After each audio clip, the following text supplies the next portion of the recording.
도대체 1년에 몇 번을 용돈을 챙겨야 되는 거야. 솔직히 10만 원도 아깝지 않아? 엄마에게 줄 명절 용돈을 두고 벌어진 아들과 며느리의 다툼. 그 말을 들은 오키는 조용히 일어섰습니다. 그리고 돈 봉투들을 내던지며 말했죠. 니들 돈 필요 없으니 다 가져가. 그들은 꿈에도 몰랐습니다. 그 한마디가 자신들의 모든 것을 앗아갈 재앙의 시작이 될 줄은.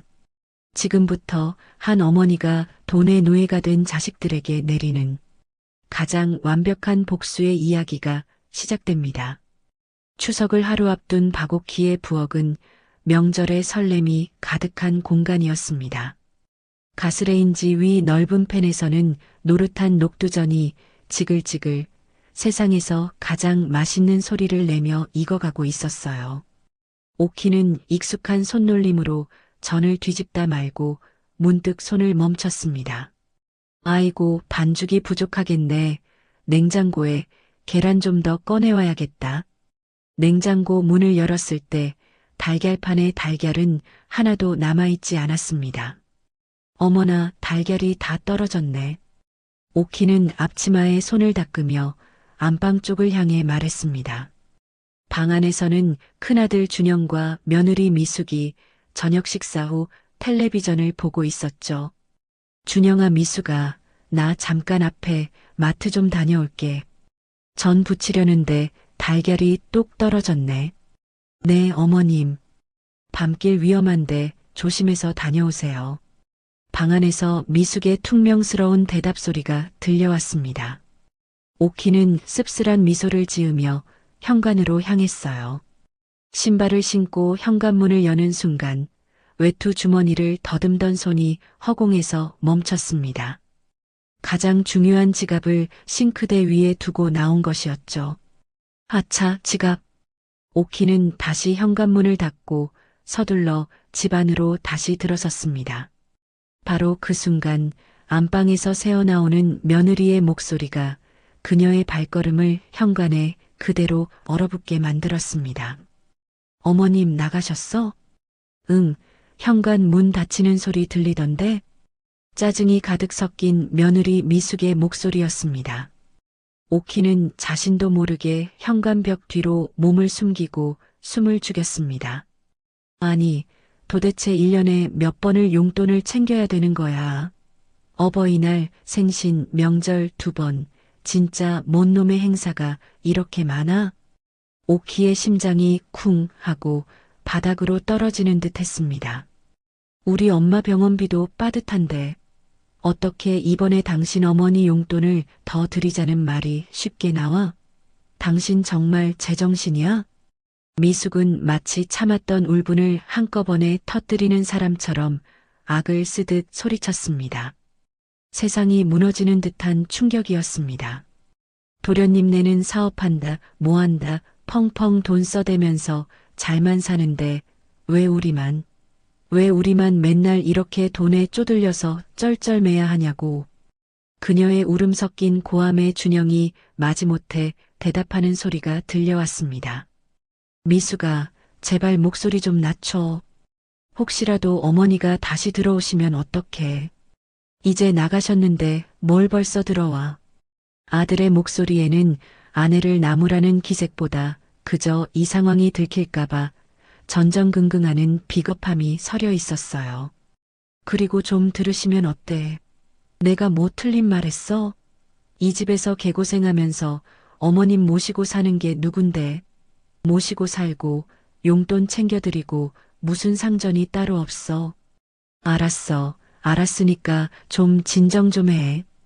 준영의 회피 섞인 대답에 오키는 결국 눈을 감고 말았습니다. 언제부터였을까요? 아들 내외가 돈 문제로 다투는 모습을 본 것이 작년 남편의 제삿날 제사 비용이 아깝다며 서로 얼굴을 붉히던 모습, 자신의 생일날 용돈 액수를 가지고 눈치를 주던 그들의 표정이 주마등처럼 스쳐 지나갔습니다. 그때 다시 방 안에서 미숙의 목소리가 들려왔습니다. 이번에는 아까와는 달리 무언가에 대한 기대로 가득 찬 목소리였습니다. 근데 여보, 여기 어머님 집 신도시 개발되는 거 진짜 확실한 거지? 그럼 우리 땅이 딱 중심에 걸쳐 있어서 보상금만 몇십억은 나올 거래. 준영의 목소리에도 흥분이 잔뜩 묻어났습니다. 그럼 우리도 이제 강남에 아파트 사는 거야? 어머니가 당연히 우리한테 물려주시겠지? 당연한지. 그것 때문에 우리가 여기 들어와서 지극정성으로 모시고 사는 건데 태연이네보다 우리가 더 많이 물려받게 될 거야. 그 순간 오키의 머릿속이 새하얘졌습니다. 문득 3년 전 햇살이 유난히 좋았던 어느 봄날의 기억이 선명하게 떠올랐습니다. 그날은 준영과 미숙이 과일 바구니를 들고 찾아왔던 날. 두 사람은 오키의 앞에 나란히 무릎을 꿇고 앉아 그녀의 손을 꼭 잡고 말했죠. 어머님, 저희가 여기 들어와서 살면 안 될까요? 연세도 있으신데 이렇게 넓은 집에 혼자 계시면 저희 마음이 너무 불편해요. 옆에 있던 준영도 아내의 말을 거들었습니다. 맞아요, 어머니. 미숙이가 먼저 이렇게 말해주니 저도 얼마나 고마운지 몰라요. 요즘 시어머니랑 같이 사는 거 불편해하는 사람들 많은데 미숙이가 먼저 말해줬어요. 저희가 어머니 편하게 모실게요. 오키는 아들 내외의 말에 감동하여 눈물을 펑펑 쏟았습니다. 자식들을 다 잘 키웠다는 생각에 세상 모든 것을 다 가진 것처럼 행복했습니다. 그들의 진심을 단 한순간도 의심하지 않았어요. 하지만 그 모든 것이 거짓이었습니다. 자신을 위하는 척했던 그 다정한 말들도 따뜻했던 눈빛도 결국은 땅 보상금을 노린 치밀한 연극이었던 거죠. 지갑을 챙겨 다시 현관으로 나온 그녀의 얼굴에는 더 이상 따뜻한 미소가 없었습니다. 추석 당일 아침 오키는 일찍 일어나 차례상을 준비했습니다. 밤새 들었던 아들 내외의 대화 때문에 잠을 제대로 이루지 못했지만 그녀는 평소와 다름없이 정성스럽게 음식을 차렸습니다. 밤새 끓어오르던 분노와 배신감은 그녀의 표정 어디에도 드러나지 않았습니다. 그때 요란한 초인종 소리가 집안의 정적을 깨뜨렸습니다. 어머니, 저희 왔어요. 곧이어 현관문이 벌컥 열리며 작은 아들 태연과 며느리 서희가 요란하게 들어섰습니다.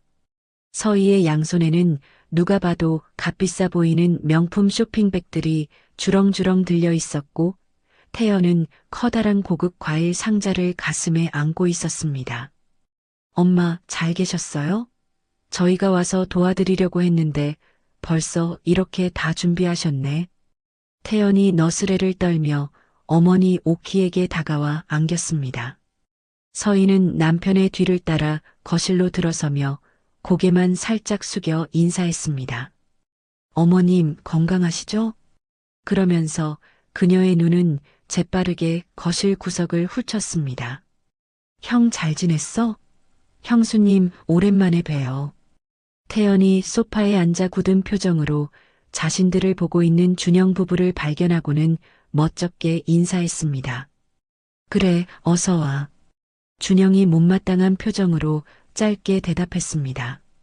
그 어색한 분위기를 깨려는 듯 서희가 들고 있던 쇼핑백들을 거실 한복판에 내려놓으며 목소리를 높였습니다. 어머님, 이거 받으세요. 우리 남편이 어머님 생각해서 프랑스에서 직접 공수해온 와인이랑 백화점 VVIP들한테만 판다는 한정판 건강식품 세트예요. 서희는 거기서 그치지 않고 가방에서 두툼한 흰 봉투를 꺼내 오키의 손에 쥐어주었습니다. 그녀는 일부러 거실에 있는 모두가 들으라는 듯 큰 소리로 외쳤습니다. 용돈도 넉넉히 쓰시라고 두둑하게 넣었어요. 100만 원이에요. 그 말에 아침에 어머님께 10만 원 용돈 봉투를 드린 미숙의 얼굴이 삽시간에 흙빛으로 변했습니다. 준영 역시 당황한 기색이 역력한 얼굴로 동생 부부를 쏘아보았습니다. 서희는 그들의 반응을 즐기기라도 하듯 미숙을 향해 얄밉게 웃으며 말했습니다. 어머, 형님. 표정이 왜 그러세요? 비웃음이 노골적으로 묻어나는 말투였습니다.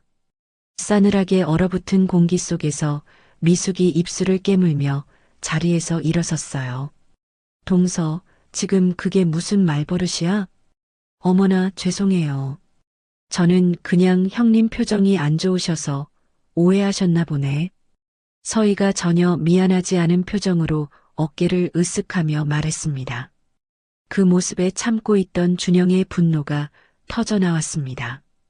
야, 너희 돈 좀 번다고 사람 무시하는 거야? 용돈을 얼마 넣었는지 지금 왜 이야기하는 거야? 형, 왜 소리를 지르고 그래? 태연이 한심하다는 듯 형을 말렸습니다. 100만 원 넣었다는 거 우리 들으라고 하는 말이지? 준영의 목소리가 걷잡을 수 없이 커졌습니다.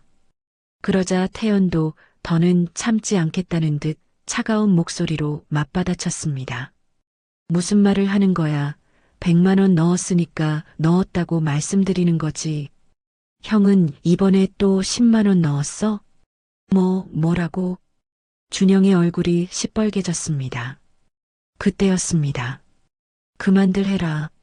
지금까지 소파에 앉아 모든 것을 지켜보고만 있던 오키가 자리에서 벌떡 일어나 조용하고 낮은 목소리로 말했습니다. 순식간에 거실은 물을 끼얹은 듯 조용해졌죠. 오키는 천천히 식탁으로 걸어가 미숙과 서희가 내민 돈 봉투 2개를 집어들고는 바닥을 향해 힘껏 내던졌습니다. 그놈의 돈, 지긋지긋하다. 너희들 다 가져가. 오키의 목소리는 분노와 슬픔으로 심하게 떨리고 있었습니다. 어머니, 엄마, 저희는 준영과 태연이 당황하며 오키를 불렀지만 그녀는 거들떠보지도 않았습니다. 오키는 곧장 방으로 들어가 문을 쾅 닫았습니다. 30분 뒤 그녀의 손에는 커다란 짐가방이 들려 있었죠. 그리고 뒤도 돌아보지 않고 차갑게 말했습니다. 오늘 이 시간부로 내 재산에 대한 상속은 일절없다. 이 집도 내 재산도 이제부터는 다 내 거야. 평생을 준영이 엄마, 태연이 엄마로 살았지. 정작 박옥희로는 살아본 적이 없구나. 이제라도 내 이름 석자 찾으며 살 거다. 어머니, 어딜 가세요? 제 말 좀 들어보세요. 준영이 다급하게 그녀를 따라 나서려 했지만 오키는 이미 문을 열고 밖으로 나가고 있었습니다. 이제 엄마는 찾지도 마라. 쾅! 오키의 마지막 말과 함께 현관문이 세차게 닫혔습니다. 거실에 남겨진 4사람은 망연자실한 표정으로 서로를 바라볼 뿐이었고 바닥에 어지럽게 흩어진 돈 봉투와 명품 선물들이 그들의 추악한 탐욕을 말없이 고발하고 있었습니다. 조금 전까지만 해도 서로를 향해 으르렁대던 4사람은 마치 시간이 멈춘 듯 멍하니 서로의 얼굴만 바라보고 있었습니다. 가장 먼저 침묵을 깬 것은 미숙이었습니다. 이제 어떡해, 여보? 그녀의 목소리는 염소처럼 가늘게 떨리고 있었습니다. 그 말에 준영이 와락 태연에게 달려들 듯 소리쳤습니다. 전부 너 때문이야. 내 놈이 가짜는 돈 자랑만 안 했어도 이 지경까지는 안 왔어. 이 인간이 정말. 형이야말로 그동안 어머니 등쳐먹을 생각만 하고 있었잖아. 태연도 지지 않고 맞받아치며 자리에서 벌떡 일어섰습니다. 형이 지금 얼마나 위험한 짓을 했는지 알아? 어머니 땅 보상금만 믿고 사채까지 끌어다 쓴 주제에. 그 말에 준영의 얼굴이 새하얗게 질려버렸습니다. 동생이 자신의 비밀을 알고 있을 줄은 꿈에도 몰랐던 것입니다. 네가 그걸 어떻게, 뭘 알고나 하는 소리야. 모를 줄 알았어? 형이 상속 예정 서류 위조해서 돈 빌린 거, 당장 다음 주에 막아야 할 돈 때문에 전전긍긍하는 거 내가 모를 줄 아냐고. 태연이 경멸적인 웃음을 흘리며 말했습니다. 준영은 다리에 힘이 풀린 듯 그대로 바닥에 주저앉아 머리를 감싸쥐었습니다. 실제로 그는 어머니 몰래 토지 관련 서류들을 이용해 악덕 사채업자에게 거액의 돈을 빌린 상태였습니다. 아내인 미숙조차 모르는 일이었습니다. 얼마나 빌린 거야? 미숙이 다가와 준영의 어깨를 붙잡고 흔들며 물었습니다. 5억. 뭐라고? 미쳤어. 당신? 그 큰 돈을 어디에 쓰려고? 미숙의 비명 같은 절규가 거실을 울렸습니다. 신도시 개발되면 보상금으로 다 갚고 새 출발하려고 했어. 그런데 이제 상속이고 뭐고 다 끝났으니. 준영이 초점 없는 눈으로 허공을 보며 중얼거렸습니다. 이제 그에게 남은 것은 감당할 수 없는 빚과 절망뿐이었습니다. 하지만 창백한 얼굴은 준영만이 아니었습니다. 태연 역시 사정은 마찬가지였죠. 여보, 당신은 괜찮은 거야? 투자자들한테는 뭐라고 했어? 서희가 불안한 목소리로 남편의 팔을 붙잡고 물었습니다. 어머니 상속 재산을 담보로 30억 규모의 투자금을 유치했어. 30억? 서희의 입이 떡 벌어졌습니다. 그녀가 걸치고 있는 명품 옷과 보석들이 한순간에 빛을 잃는 듯 했습니다. 그 사람들, 보통 내기들이 아니잖아. 이제 뭐라고 설명할 거야? 몰라, 나도 모르겠어. 태연이 소파에 털썩 주저앉아 고개를 떨구었습니다. 그때 준영이 벌떡 일어나 현관으로 달려갔습니다. 어디가? 뭐 여기 있으면 답이라도 나와? 서희야, 집에 가자 일단. 그렇게 태연과 서희는 집으로 돌아가고 준영 부부는 쑥대밭이 된 거실에 망연자실한 모습으로 남겨졌습니다. 동생 부부가 현관문을 닫고 나가는 소리가 들리자마자 참고 있던 미숙의 분노가 폭발했습니다. 그녀는 준영의 멱살을 잡고 흔들며 절규했습니다. 당신 정말 미쳤어? 5억? 그걸 사채로 빌렸어? 우리 이제 어떡해? 그 사람들이 우리를 가만둘 것 같냐고. 미숙의 눈에서 공포와 원망이 뒤섞인 눈물이 흘러내렸습니다. 그러니까 어머니를 찾아야 해. 당장. 준영이 퀭한 눈으로 소리쳤습니다. 지금 우리한테 남은 방법은 그거 하나뿐이야.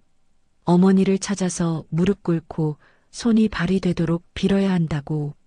이 집이든 땅이든 뭐든 팔아서라도 그 돈부터 막아야 해.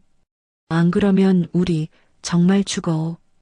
두 사람은 서로를 붙잡은 채 한참을 울부짖었습니다.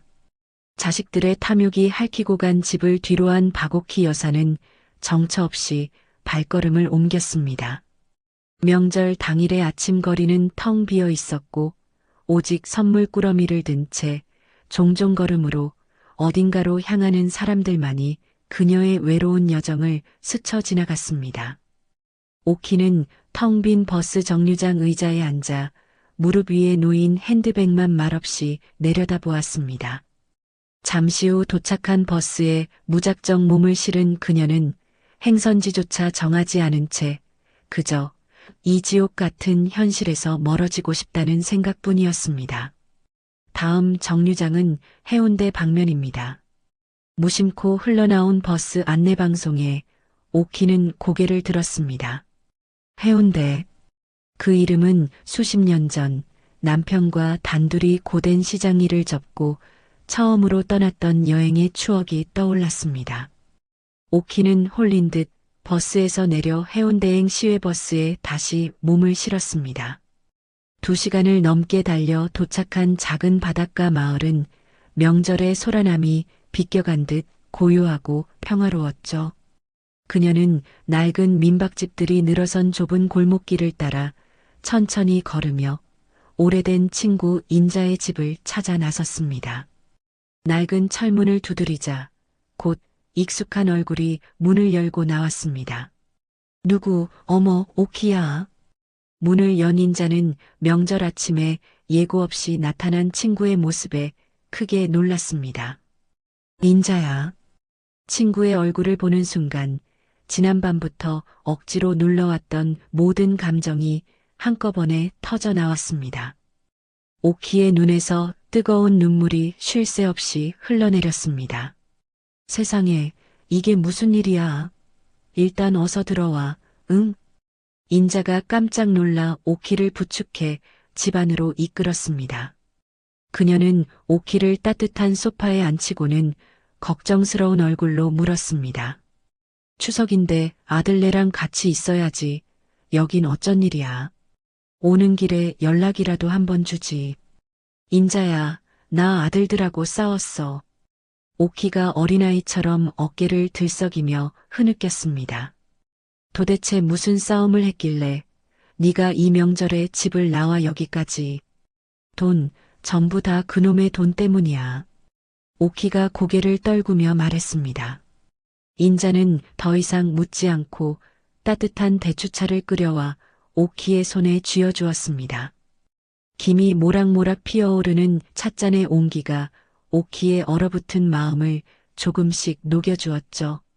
오키는 친구의 따뜻한 위로 속에서 어젯밤 엿들었던 아들 내외의 대화부터 오늘 아침 집안을 쑥대밭으로 만들었던 끔찍한 다툼까지 모든 것을 남김없이 털어놓았습니다.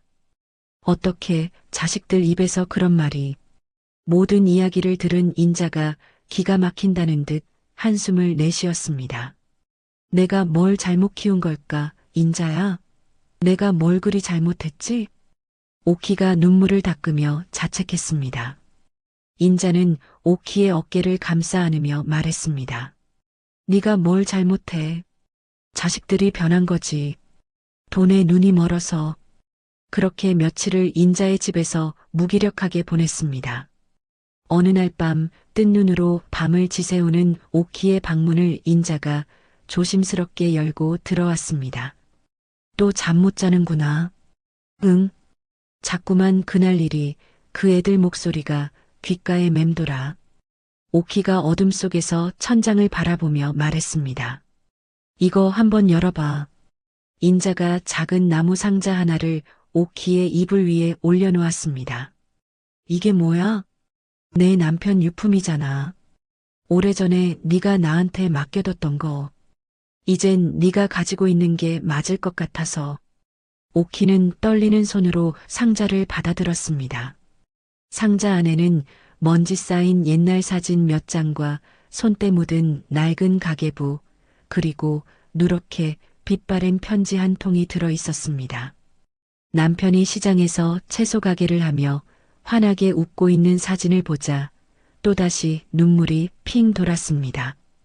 오키는 편지를 조심스럽게 펼쳤습니다.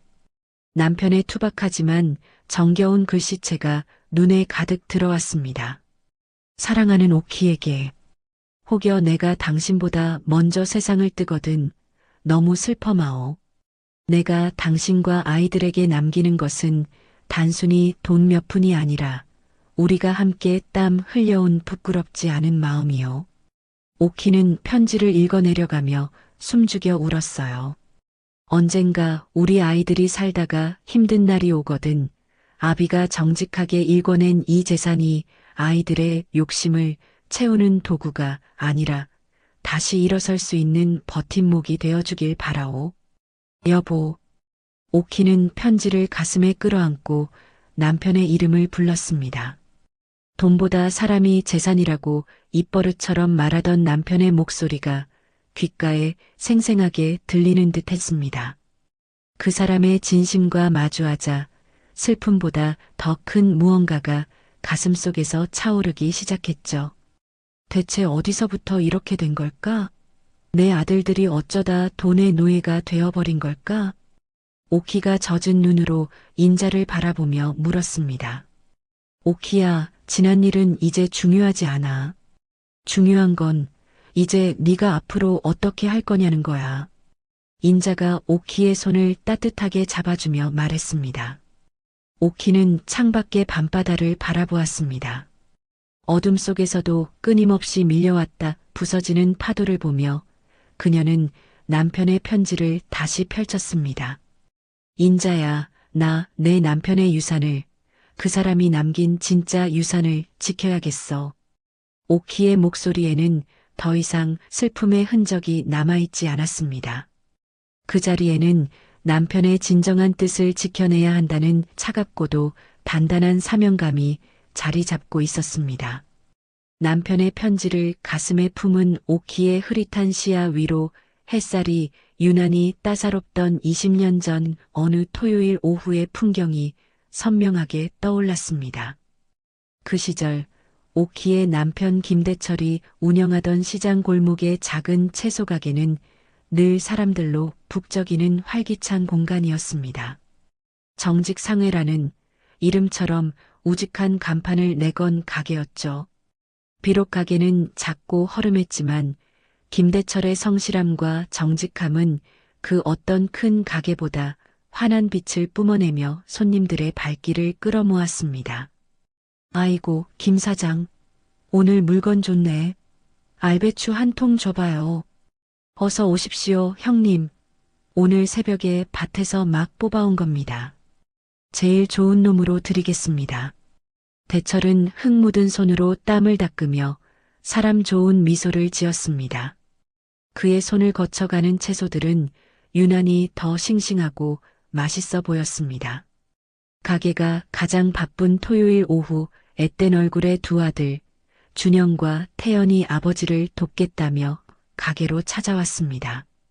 어느덧 12살이 된 준영은 제법 어른 흉내를 냈고 9살 배기 태연은 그런 형의 뒤를 쫄래쫄래 따라다녔습니다. 아빠, 저도 뭐 도울 거 없어요? 저 이제 덧셈 잘해요. 태연이 고사리 같은 손으로 아버지의 허벅지를 툭툭 치며 말했습니다. 오구, 우리 막내 아들 다 컸네. 그럼 태연이가 저기 있는 당근들 예쁘게 줄 세워줄 수 있을까? 대철이 아들의 머리를 큰 손으로 헝클이며 다정하게 말했습니다. 아빠, 저는요? 저는 계산 잘하잖아요. 준영이 조금은 으스대며 물었습니다. 우리 듬직한 큰아들은 아빠 옆에서 돈 계산을 좀 도와줘. 손님들 몰릴 때 잔돈 건네주는 것만 해줘도 아빤 큰 힘이 되지. 그렇게 세 부자가 분주하게 움직이던 그때였습니다. 파마머리의 중년 여성 손님 한 분이 배추와 물을 한가득 싼 뒤 계산대로 왔습니다. 때마침 다른 손님이 대철을 붙잡고 흥정을 하는 바람에 준영이 대신 돈을 받게 되었습니다. 물건값은 전부 합쳐 8,000원이었습니다. 그런데 손님은 10,000원짜리 지폐 2장을 계산대에 내려놓고는 정신이 없었는지 거스름 돈을 받을 생각도 않고 다른 물건을 구경하러 급히 발걸음을 옮겼습니다. 아빠, 아빠. 준영이 흥분한 목소리로 아버지를 불렀습니다. 왜 그래, 아들? 저 아줌마가 돈을 잘못 냈어요. 8,000원인데 20,000원을 내고 그냥 갔어요. 준영은 손에 들린 12,000원의 거스름 돈을 흔들어 보이며 세상을 다 가진 듯 기뻐했습니다. 우리가 12,000원이나 벌었어요, 아빠. 그 순간 손님의 물을 다듬던 대철의 얼굴이 심각하게 굳어졌습니다. 그는 들고 있던 물을 바닥에 내려놓고 앞치마에 손을 닦으며 소리쳤습니다. 준영아, 그 돈 들고 꼼짝 말고 있어. 대철은 그 말을 남기고 시장 골목으로 뛰쳐나갔습니다. 아주머니, 거기 파란 옷 입은 아주머니, 잠깐만요. 그의 우렁찬 목소리가 시장 골목에 울려 퍼졌습니다. 한참 뒤에야 대철은 땀을 뻘뻘 흘리며 가게로 돌아왔습니다. 그의 얼굴에는 안도의 미소가 걸려 있었습니다. 아빠 거스름돈 돌려드리고 온 거예요? 거스름돈은요? 준영과 태연이 동시에 물었습니다. 그럼 찾아드렸지. 우리 아들 덕분에 아빠가 큰 실수할 뻔했네.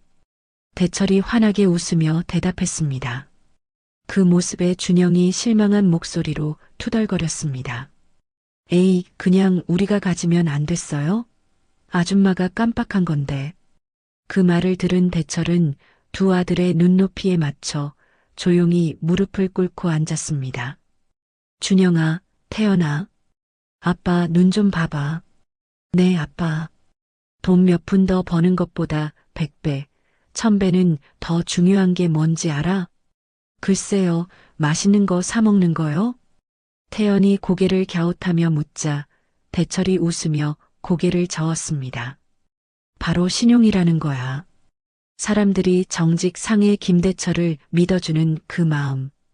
대철이 사뭇 진지한 표정으로 아들들의 눈을 바라보며 말했습니다.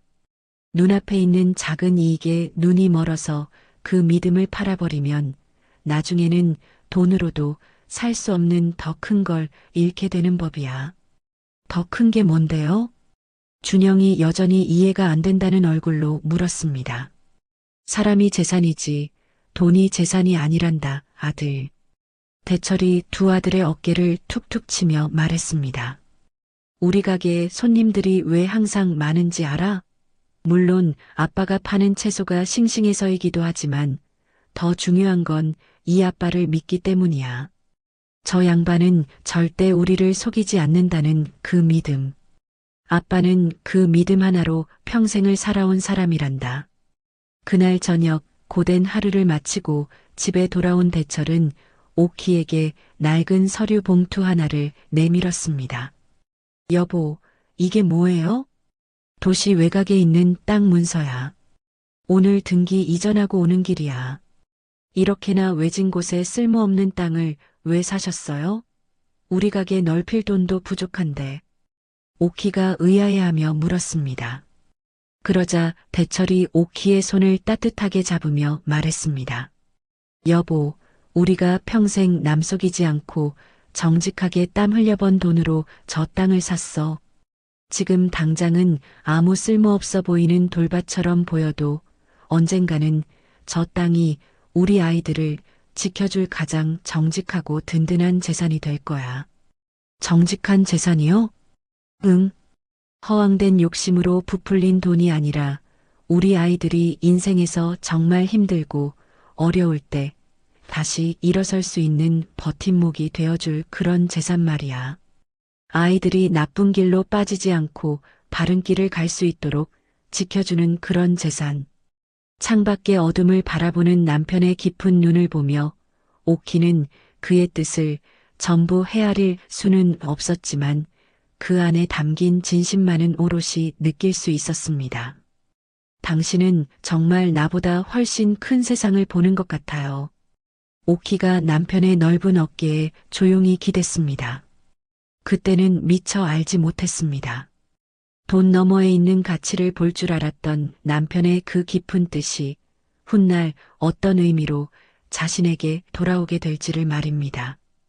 친구 인자의 집, 고요한 바닷가 마을의 밤은 깊어만 갔습니다. 남편의 편지를 읽으며 시작된 오키의 기억은 정직했던 남편의 가게를 지나 그가 세상을 떠나고 5년의 세월이 흐른 어느 쌀쌀한 가을 저녁으로 향했습니다. 남편의 빈자리는 여전히 컸지만 오키는 이제 제법 번듯한 회사원이 된 큰아들 준영을 보며 외로움을 달래던 시절이었습니다. 그날 저녁 현관문이 벌컥 열리며 준영이 뺨을 붉게 상기시킨 채 집으로 뛰어들어왔습니다. 그의 손에는 번쩍이는 종이로 만들어진 화려한 책자 하나가 들려 있었습니다. 어머니, 저 왔어요. 평소와는 다른 잔뜩 흥분한 아들의 목소리에 오키는 거실에서 드라마를 보다 말고 현관 쪽으로 고개를 돌렸습니다. 웬일이야 오자마자. 그리고 신발은 좀 바로 벗어놓고 들어오너라. 아, 어머니. 지금 그게 중요한 게 아니에요. 이거 한번 보세요. 준영은 신발을 아무렇게나 벗어 던진 채 달려와 들고 있던 책자를 오키 앞에 탁자 위에 탁 소리가 나게 펼쳐놓았습니다. 세상에, 이게 다 뭐니? 무슨 그림들이 이렇게 화려해? 오키의 눈에 들어온 것은 온통 알아보기 힘든 그래프와 빼곡하게 적힌 숫자들 뿐이었습니다. 어머니, 제 대학 동기가 하는 벤처 사업 투자 설명서예요. 지금 막 뜨고 있는 신기술인데 여기에 투자하면 1년 안에 원금의 3배는 그냥 벌어요. 대박이죠? 준영의 눈은 탐욕과 기대로 이글이글 타오르고 있었습니다. 그는 오키의 옆에 바싹 다가앉으며 목소리를 낮췄습니다. 그러니까 아버지께서 남겨주신 유산에서 딱 5천만 원만, 아니 3천만 원이라도 좋으니까 투자금으로 좀 보태주세요. 제가 나중에 10배로 갚겠습니다.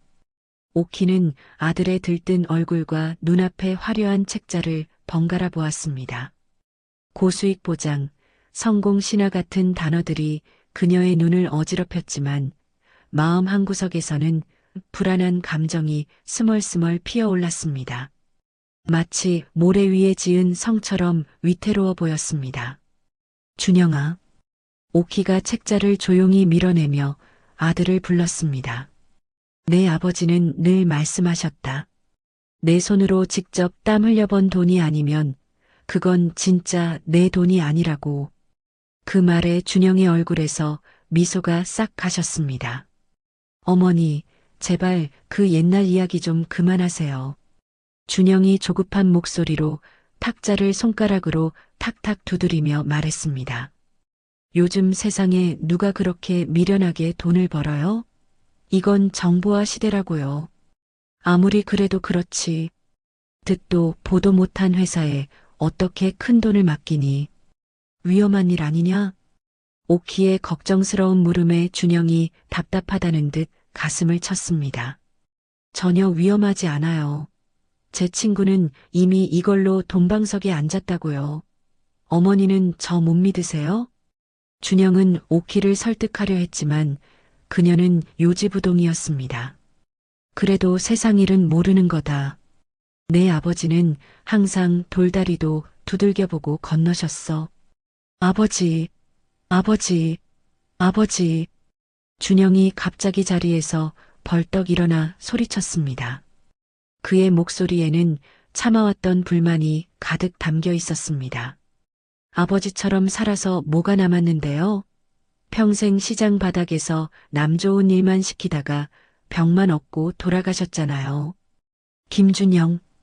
오키가 놀라 아들의 이름을 불렀습니다. 아들의 입에서 죽은 남편을 모욕하는 말이 나올 줄은 상상도 못했습니다. 세상이 변했어요, 어머니. 요즘 세상에 아버지처럼 정직하고 성실한 건 그냥 미련하고 등신 같은 거라고요. 너 그 말이 무슨 뜻이야? 제 친구 놈들은 주식이니 코인이니 뭐니 해서 27에 강남 아파트 전세 살고 외제차 끌고 다녀요. 그런데 저는요. 저는 언제까지 이 낡은 집에서 쥐꼬리만 한 월급 받으면서 살아야 하냐고요. 준영의 절규에 오키는 할 말을 잃었습니다. 언제부터 자신의 착하고 순했던 아들이 이렇게 변해버렸을까요? 돈이 인생의 전부가 아니야, 준영아. 돈이 전부가 아니라고요? 준영이 기가 막힌다는 듯 코웃음을 쳤습니다. 그럼 뭐가 전부인데요? 사랑? 정? 그딴 걸로 대출금 갚을 수 있어요? 그걸로 미숙이랑 결혼해서 애 낳고 살 집 한 칸 마련할 수 있냐고요.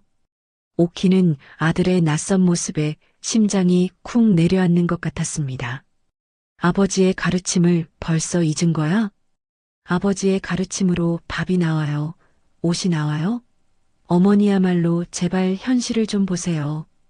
준영이 냉정하게 쏘아붙였습니다. 결국 오키도 참지 못하고 자리에서 일어났습니다. 그만 못해. 네, 알겠습니다.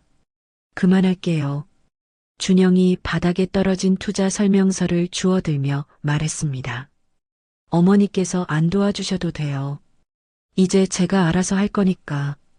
그는 등을 돌려 자신의 방으로 향했습니다. 무슨 소리야? 너 설마. 네, 맞아요. 제 월급이라도 털어넣어서 투자할 겁니다. 이렇게 살다 죽으나 투자하다 망해서 죽으나 그게 그거 아니겠어요? 준영이 방문을 거칠게 열며 소리쳤습니다. 그날 이후 준영은 정말로 변하기 시작했습니다. 부족한 투자금을 마련하기 위해 그는 위험한 카드론과 제2금융권 대출에 손을 대기 시작했습니다. 밤늦게 파김치가 되어 들어오는 날이 잦아졌고 휴일에도 잠만 자거나 컴퓨터 앞에서 무언가를 보며 한숨을 쉬기 일쑤였습니다. 준영아, 너 요즘 안색이 너무 안 좋다. 혹시 무슨 일 있는 거니? 빚이라도 진 거야? 그런 거 아니니까 제발 좀 신경 끄세요. 아들은 어머니의 걱정을 날카로운 짜증으로 받아쳤습니다. 어느 날 밤 늦은 저녁을 차려주며 오키가 중얼거렸습니다. 너의 아버지가 살아계셨다면 이걸 보고 뭐라고 하셨을까? 그 말에 준영이 밥숟가락을 식탁에 내던지며 소리쳤습니다. 아버지는 이제 없어요. 돌아가셨다고요. 지금 이 집 가장은 저예요. 그러니까 제 인생은 제가 알아서 할 겁니다. 쾅! 아들의 방문이 닫히고 오키는 식탁에 홀로 남아 차갑게 식어가는 밥그릇을 망연히 바라보았습니다. 그날 오키는 알 수 있었습니다. 자신의 사랑하는 아들이 스스로 돈의 노예가 되는 지름길을 선택했다는 것을 말입니다. 큰아들 준영이 돈이라는 위험한 지름길에 눈을 뜨고 방황하던 바로 그 무렵 순수하게 그림만을 사랑했던 둘째 아들 태연에게도 다른 종류의 유혹이 그림자처럼 드리우고 있었죠. 오키의 기억은 아들의 대학교 교정, 햇살이 가득했던 어느 오후로 향했습니다. 그 시절의 태연은 아직 때 묻지 않은 열정을 가진 미대생이었어요. 가을 햇살이 부서져 내리는 교정의 낡은 벤치, 태연은 이제 위에 캔버스에 온 신경을 집중하고 있었습니다. 그의 얼굴에는 세상 모든 걱정이 사라진 듯 평화로운 미소가 걸려 있었죠. 자기야, 또 여기서 혼자 그림 그리고 있네? 그의 등 뒤에서 명랑하지만 어딘가 날카로운 목소리가 들려왔습니다. 같은 과 동기이자 그의 연인이었던 서희였죠. 왔어? 오늘 빛이 너무 예뻐서 이 풍경을 꼭 담아두고 싶었어. 태연이 그림에서 눈을 떼지 않은 채 대답했어요. 서희는 그의 옆에 조심스럽게 앉았습니다. 그녀는 그의 그림이 아닌 그의 옷에 묻은 물감 자국을 보며 미간을 살짝 찌푸렸습니다. 자기 그림 실력이야 내가 제일 잘 알지. 정말 대단해. 그런데 말이야. 서희가 태연의 어깨에 머리를 기대며 속삭였습니다. 그녀의 말은 달콤했지만 어딘가 가시가 돋친 느낌이었죠. 요즘 세상에 과연 누가 이런 그림을 알아줄까? 무슨 말이야 그게? 태연이 그제야 붓을 멈추고 고개를 돌려 서희를 바라보았습니다. 아니, 내 말은 이런 풍경아 말이야. 서희가 손가락으로 캔버스를 가리키며 말했습니다. 물론 예쁘고 평화롭고 다 좋은데 이게 과연 돈이 될까? 돈? 태연의 얼굴에 의아한 표정이 스쳐 지나갔습니다. 그는 단 한 번도 돈을 벌기 위해 그림을 그린 적이 없었거든요. 응, 돈. 예술도 결국 사람이 하는 일이잖아. 먹고 살 수는 있어야 의미가 있는 거 아니겠어? 서희는 들고 있던 명품 가방에서 두꺼운 미술 잡지 한 권을 꺼내 태연의 무릎 위에 펼쳤습니다. 자, 이 사람 좀 봐. 요즘 제일 잘 나가는 미디어 아티스트야. 얼마 전에 프랑스 명품 브랜드랑 협업해서 만든 작품으로 대박 쳤잖아. 태연이 받아든 잡지의 화려한 화보 속에는 유명 연예인처럼 스포트라이트를 받으며 포즈를 취하고 있는 젊은 작가의 모습이 담겨 있었죠. 그의 작품이라는 영상물은 유명 갤러리의 벽면을 가득 채우고 있었고 파티에 모인 사람들은 모두 샴페인 잔을 든 채 그를 우러러보고 있었습니다. 이게 진짜 요즘 시대의 예술이야. 돈과 명예, 두 마리 토끼를 동시에 잡는 거. 그냥 골방에 틀어박혀서 자기 만족으로 그리는 게 아니라. 하지만 나는 그냥 내가 그리고 싶은 걸 그리는 게 좋은데. 자기처럼 재능 있는 사람이 왜 그렇게 답답하게 구는지 모르겠어.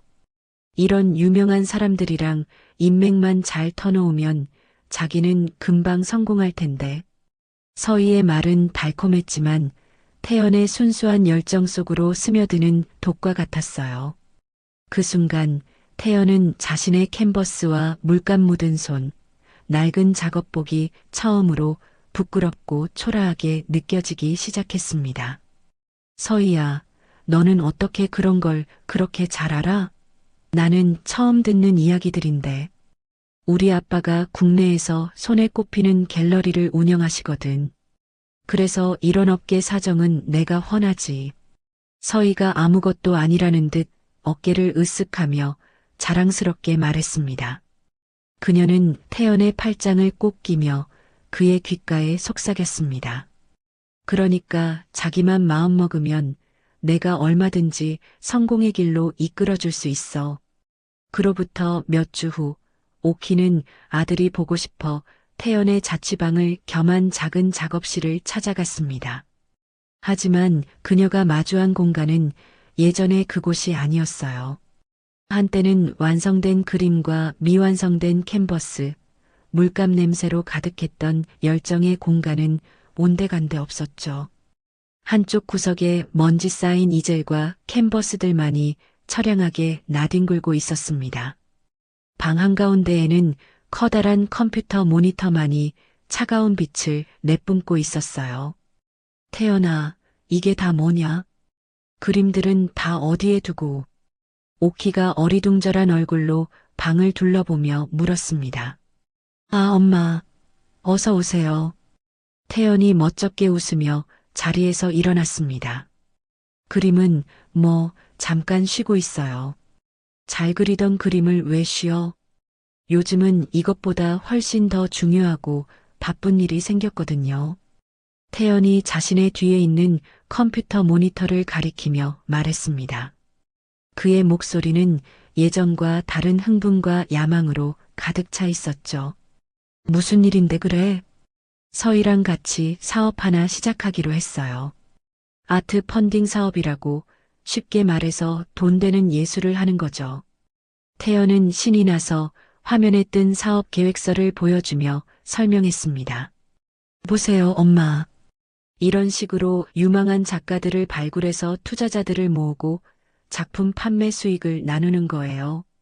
이건 그냥 그림이 아니라 비즈니스라고요. 오키는 아들의 반짝이는 눈을 보며 가슴이 철렁 내려앉는 것을 느꼈어요. 그 눈에는 더 이상 그림에 대한 순수한 사랑이 아닌 성공에 대한 조급한 탐욕이 일렁이고 있었거든요. 태연아, 네가 정말로 하고 싶었던 건 내 손으로 직접 그림을 그리는 거 아니었니? 엄마, 요즘 세상에 그런 순진한 생각만으로는 아무것도 할 수 없어요. 태연이 의자를 돌려 어머니를 마주보며 말했습니다. 이제는 현실을 봐야죠. 서희 아버지께서도 그러셨어요. 예술도 결국 돈을 버는 비즈니스라고. 돈 못 버는 예술은 그냥 낙서나 마찬가지라고요. 그 친구 아버지가 갤러리 사장님이라고? 네. 정말 대단하고 성공하신 분이에요. 저도 그분처럼 되고 싶어요. 태연의 목소리에는 아버지가 아닌 다른 사람에 대한 존경심이 가득했습니다. 그 모습에 오키는 조용히 입을 열었습니다. 아들아, 너의 아버지가 평생 뭐라고 하셨는지 잊었니? 돈이 아니라 사람이 재산이라고 하셨다. 엄마, 제발요. 태연이 손사래를 치며 형과 똑같은 말을 했습니다. 그건 아버지 시대에나 통하던 옛날 이야기예요.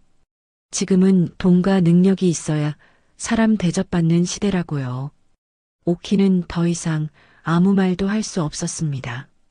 큰아들은 아버지의 정직함을 미련하다 했고 작은아들은 아버지의 신념을 낡았다고 말하고 있었죠. 두 아들 모두 각자의 방식으로 아버지의 가르침을 거부하고 있었습니다. 태연은 그런 어머니의 마음도 모른 채 환하게 웃으며 말을 이었습니다. 걱정 마세요. 서희랑 서희 아버님께서 많이 도와주고 계시니까 곧 엄청난 성과가 있을 거예요. 그때 되면 엄마 호강시켜 드릴게요. 오키는 아들의 철없는 미소를 보며 속으로 깊은 한숨을 내쉴 뿐이었어요. 허영이라는 달콤한 독이 그녀의 둘째 아들마저 완전히 집어삼키고 있었습니다. 친구 인자의 집, 고요한 어둠 속에서 오키는 기억의 마지막 조각을 맞추고 있었습니다. 큰아들이 돈의 지름길에 눈을 뜨고 작은아들이 허영의 독에 중독되던 각자의 모습에 이어 그녀의 기억은 마침내 모든 균열이 수면 위로 한꺼번에 드러났던 운명의 그날, 바로 추석을 며칠 앞둔 주말의 가족 외식 자리로 향했습니다. 모든 것이 폭발하기 직전, 폭풍전야의 고요함이 감돌던 바로 그 저녁이었죠.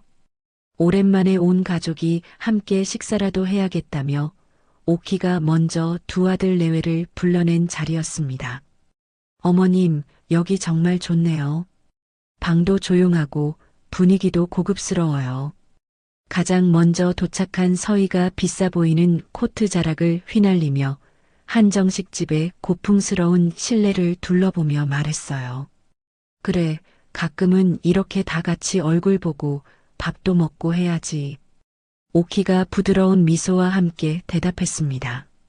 곧이어 준영과 미숙 부부가 조금은 주눅든 모습으로 방으로 들어섰습니다. 니야, 이렇게 다 모이니까 정말 좋네. 준영이 어색한 분위기를 깨려는 듯 메뉴판을 집어들며 말했습니다. 음식이 하나둘씩 차려지고 처음에는 어색하나마 화기애애한 분위기가 이어지는 듯 했죠. 하지만 그것도 잠시였습니다. 며느리들의 대화가 시작되자 음식 맛에 대한 이야기마저도 은근한 자랑과 비교의 도구로 변질되기 시작했습니다. 이 집 갈비찜은 정말 연하고 맛있네요. 얼마 전에 청담동에서 먹었던 것만큼은 아니지만요. 서희가 무심한 척 말하자 미숙의 얼굴이 순간 굳어지는 것을 오키는 보았습니다. 미숙은 보란 듯이 화제를 돌렸습니다. 요즘 신도시 쪽 아파트 값이 하늘 높은 줄 모르고 오른다던데 들으셨어요? 그녀는 반찬을 집으며 준영에게 의미심장한 눈빛을 보냈습니다. 제 친구네는 이번에 영혼까지 끌어모아 대출받아서 30평대에서 45평으로 이사 갔대요. 애들 방도 하나씩 만들어주고 거실이 운동장만 하다고 어찌나 자랑을 하던지. 우리도 언젠가는 그렇게 살아야지. 준영이 아내의 가시돋친 말을 애써 외면하며 헛기침을 했습니다. 바로 그 순간을 기다렸다는 듯 서희가 자연스럽게 대화에 끼어들었습니다. 저희는 집은 나중에 생각하기로 하고 이번 가을에 유럽으로 길게 여행 다녀오려고요. 유럽? 미숙의 눈이 토끼처럼 동그래졌습니다. 네. 태연 씨 사업이 요즘 아주 잘 풀려서요. 스트레스도 풀 겸 프랑스랑 이탈리아에서 한 달 정도 머물다 오려고요. 마침 파리에서 열리는 패션 위크랑 시기가 겹쳐서 쇼핑도 좀 하고요. 서희는 테이블 밑에 놓아두었던 명품 가방을 고쳐 앉으며 우아하게 말했습니다. 그 모습에 미숙은 부러움을 감추지 못하고 긴 한숨을 내쉬었죠. 와, 정말 부럽네. 우리는 언제쯤 해외여행 한번 마음 편히 가볼 수 있을까? 결국 보다 못한 오키가 조용히 젓가락을 내려놓았습니다. 얘들아. 그녀의 나지막한 목소리에 시끄럽던 대화가 잠시 멈췄습니다. 남하고 비교하기 시작하면 행복은 저만치 멀어지는 법이야. 많이 가진다고 행복한 것도 아니고 적게 가졌다고 불행한 것도 아니야. 오키가 따뜻한 눈으로 네 사람을 둘러보며 말했습니다. 서로 아웅다웅하지 말고 너희 아버지처럼 정직하게 땀 흘리고 서로 아끼고 사랑하면서 살아라. 그게 진짜 행복하게 사는 거다. 그 순간이었습니다. 서희가 갑자기 입을 가리며 웃음을 터뜨렸습니다. 호호거리는 웃음소리는 방 안의 공기를 얼음장처럼 차갑게 만들었어요. 어머님 죄송해요. 너무 고리타분한 이야기를 하셔서. 뭐라고? 오키가 당황한 표정으로 묻자 서희는 조금도 기죽지 않고 당당하게 말했습니다. 요즘 세상에 어머님 말씀처럼 정직하게만 살면 바보 소리 듣기 딱 좋아요. 뒤에서 호박씨 까는 사람들한테 다 뺏기고 평생 남 좋은 일만 시키다 끝난다니까요. 맞아요, 어머님. 놀랍게도 이번에는 미숙이 서희의 편을 들고 나섰습니다. 두 며느리는 처음으로 같은 편이 된 것이었죠.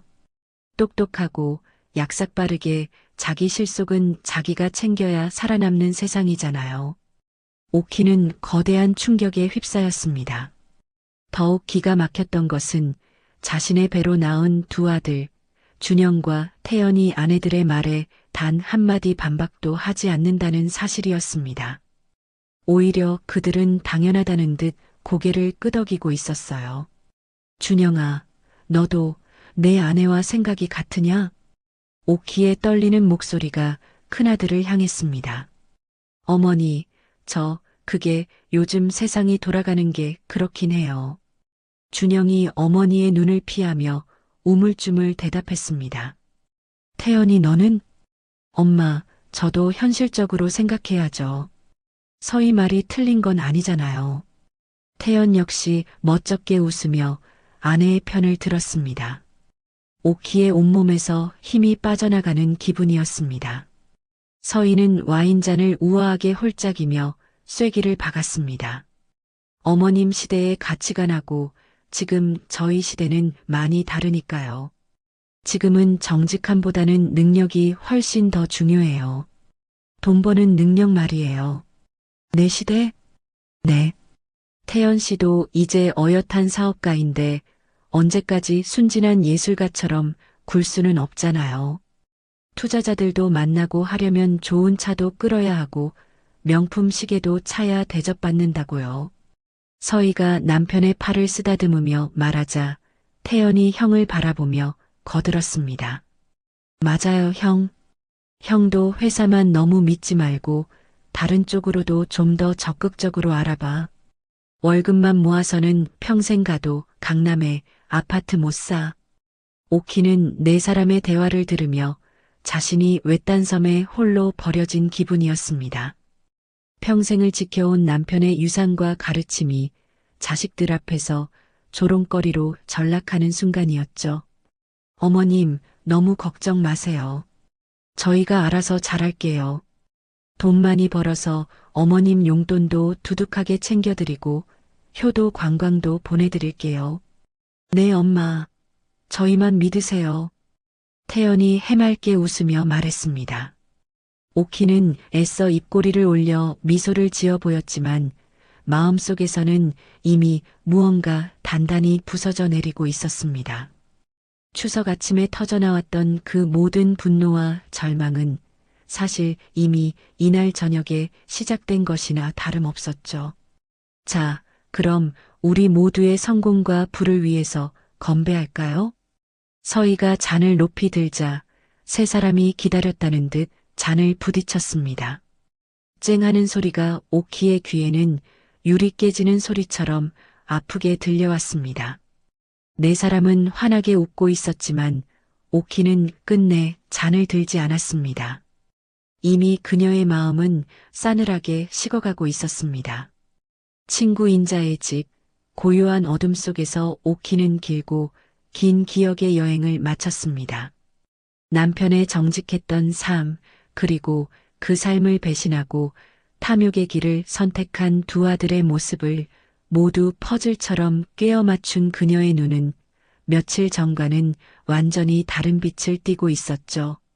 슬픔과 절망이 머물던 자리에는 이제 차가운 분노와 강철 같은 결심만이 남아 있었습니다.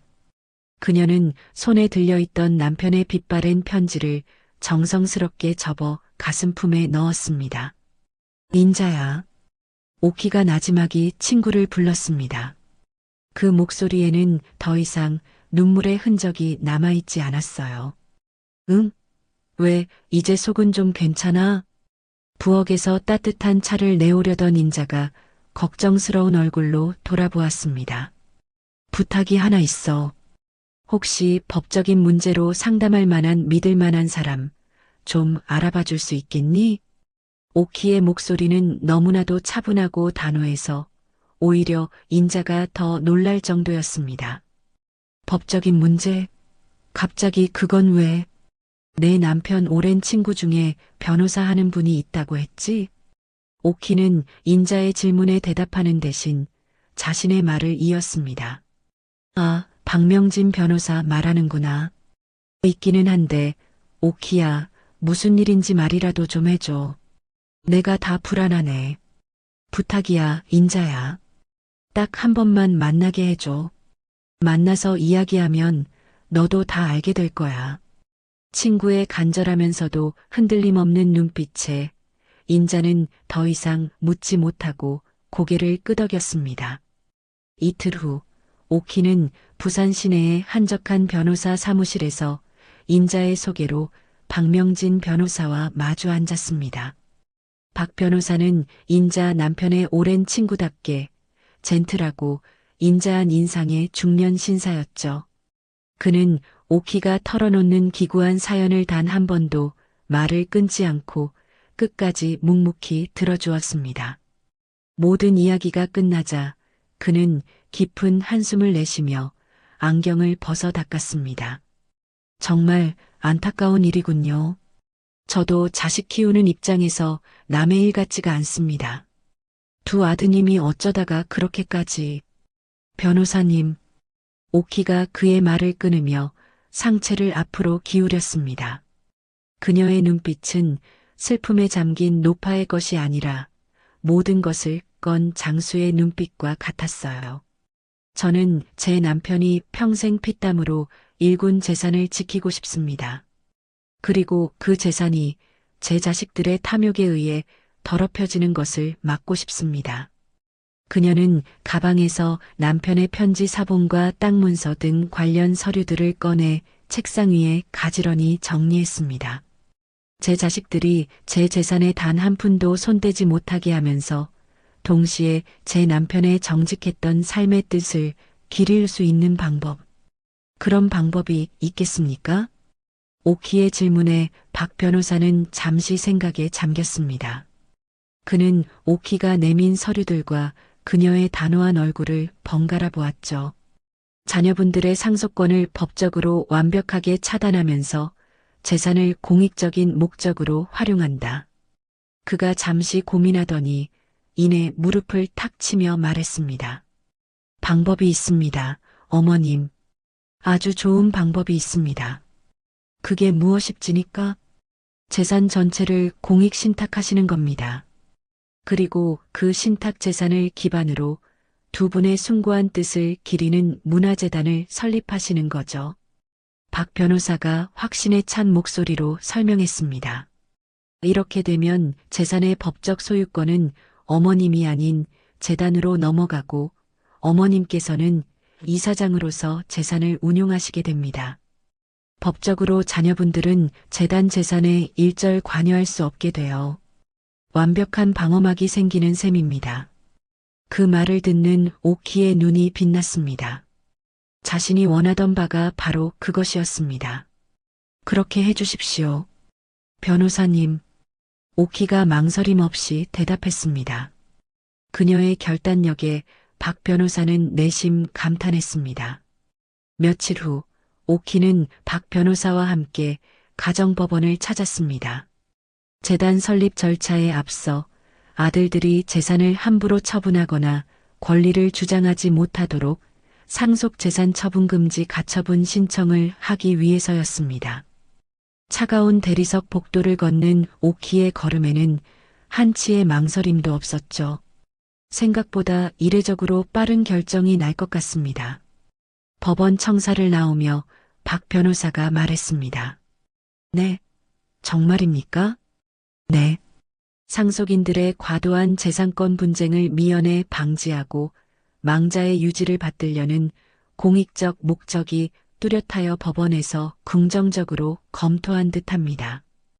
오키는 그제야 안도의 한숨을 내쉬었습니다. 첫 단추가 순조롭게 끼워진 것이었습니다. 두 사람은 바다가 보이는 조용한 카페에 자리를 잡았습니다. 박 변호사가 서류를 펼치며 물었습니다. 그럼 이제 재단의 구체적인 사업 방향에 대해 논의해 볼까요? 오키는 창밖으로 넘실대는 파도를 한참 동안 바라보다 결심을 굳힌 목소리로 입을 열었습니다. 첫 번째 사업은 돈 때문에 자신의 꿈을 포기해야 하는 젊은이들을 위한 것입니다. 그녀의 목소리는 조용했지만 힘이 있었습니다. 제 작은 아들이 허영에 눈이 멀어 내버렸던 그 순수한 예술의 길을 묵묵히 걸어가는 젊은이들이 있습니다. 가난하지만 재능이 넘치는 그 젊은 순수 예술가들을 발굴해서 그들이 현실에 꺾이지 않도록 재단이 든든한 버팀목이 되어 주십시오. 훌륭한 취지입니다. 순수 예술 지원 사업이군요. 박 변호사가 수첩에 빠르게 메모했습니다. 오키는 잠시 숨을 고른 뒤 한층 더 차가워진 목소리로 말을 이었습니다. 그리고 두 번째 사업은 땀의 가치를 믿는 청년들을 위한 것입니다. 구체적으로 어떤 내용일까요? 정직하고 성실하게 자신만의 사업을 일구려는 청년들이 분명히 있을 겁니다. 그들에게 재단의 이름으로 일체의 담보 없이 창업 자금을 지원해 주십시오. 그들의 정직한 땀방울이 곧 담보입니다. 그 말을 듣는 순간 박 변호사는 온몸에 소름이 돋는 것을 느꼈습니다. 이것은 단순한 기부나 자선 사업이 아니었습니다. 어머님, 그렇다면 아드님들에게 돌아갈 몫은 그들에게는 단 한 푼도 돌아갈 이유가 없습니다. 제 남편이 평생 남의 눈에 피눈물 나게 하지 않고 정직하게 모은 재산을 어찌 그런 놈들에게 단 한 장이라도 줄 수 있겠습니까? 오키의 목소리에는 그 어떤 흔들림도 없었습니다. 박 변호사는 더 이상 질문하지 않고 그녀의 뜻을 받들기로 했습니다. 알겠습니다. 이사장님의 뜻대로 모든 법적 절차를 완벽하게 처리하도록 하겠습니다. 그리고 변호사님, 한 가지 더 부탁이 있습니다. 오키가 자리에서 일어나며 마지막으로 말했습니다. 제가 어디에 있는지는 그 누구에게도 알려서는 안 됩니다. 아들들은 물론이고요. 염려 마십시오. 철저히 비밀을 보장하겠습니다. 고맙습니다. 오키의 복수는 폭풍우처럼 요란하게 시작되지 않았습니다. 그것은 차갑고 조용한 겨울비처럼 그러나 모든 것을 얼려버릴 만큼 빈틈없이 스며들기 시작했죠. 며칠 후 박 변호사는 자신의 사무실에서 잘 아는 금융 전문 기자에게 전화를 걸었습니다. 오랜만입니다, 김 기자. 아주 흥미로운 제보가 하나 있는데 단독으로 한번 터뜨려 보시겠습니까? 오키의 계획이 조용히 그리고 확실하게 세상 밖으로 나올 채비를 하고 있었습니다. 박명진 변호사가 수화기를 내려놓은 그 순간 세상의 거대한 톱니바퀴가 조용히 움직이기 시작했습니다. 바다를 품은 작은 도시에서 시작된 한 어머니의 차가운 복수는 소리 없는 독처럼 그러나 그 무엇보다 빈틈없이 두 아들의 삶 속으로 스며들고 있었죠. 가장 먼저 파멸의 전조를 마주한 것은 큰아들 준영이었습니다. 평소와 다름없던 어느 날 오후 그의 허름한 사무실로 얇은 법원 등기우편 하나가 배달되었습니다. 대표님 앞으로 온 등기입니다. 여직원이 건네주는 봉투를 무심코 받아든 준영은 가위로 봉투를 뜯어내고 안의 서류를 펼쳐보았습니다. 그의 눈에 들어온 것은 차갑고도 생경한 법률 용어였습니다. 부동산 처분금지 가처분 결정. 준영은 그 제목 아래 적힌 어머니의 집과 신도시 예정지 땅의 주소를 몇 번이고 되읽었습니다. 종이를 쥔 손이 가늘게 떨리기 시작했어요. 심장이 발밑으로 쿵 하고 떨어지는 기분이었습니다. 이게 이게 대체 무슨 소리야? 그는 즉시 책상 위에 휴대폰을 집어들어 떨리는 손으로 어머니의 번호를 눌렀습니다. 제발, 제발 받으세요. 마음속으로 수십 번을 외쳤죠. 하지만 그의 간절함이 무색하게 수화기 너머에서는 차가운 기계음만이 반복될 뿐이었습니다. 지금 거신 번호는 없는 번호이오니. 어머니, 어머니. 준영이 수화기에 대고 절규했지만 돌아오는 대답은 없었습니다. 모든 것이 계획되었다는 공포가 그의 온몸을 덮쳤습니다. 바로 다음 날부터 지옥의 문이 활짝 열렸습니다.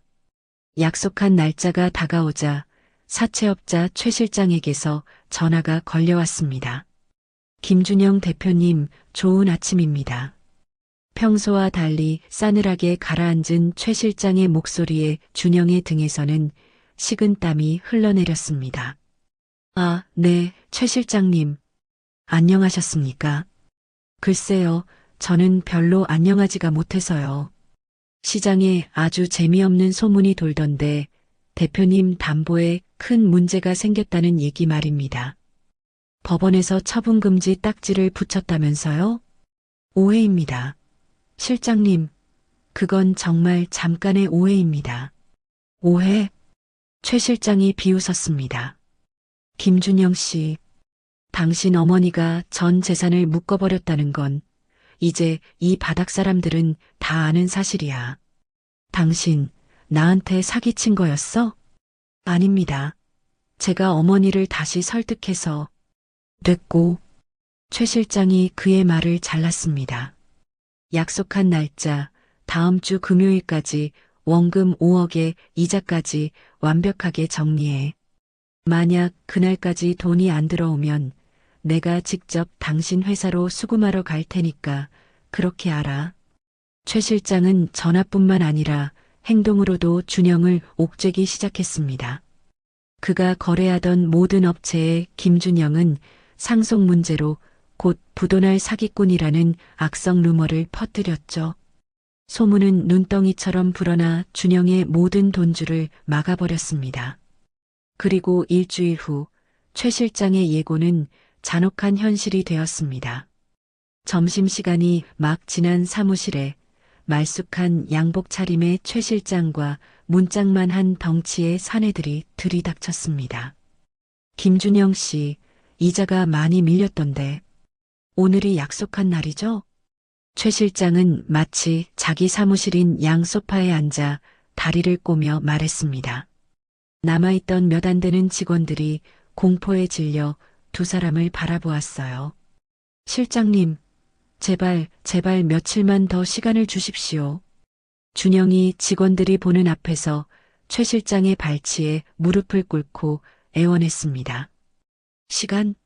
당신 어머니가 당신을 버렸는데 내가 시간을 주면 뭐가 달라지나?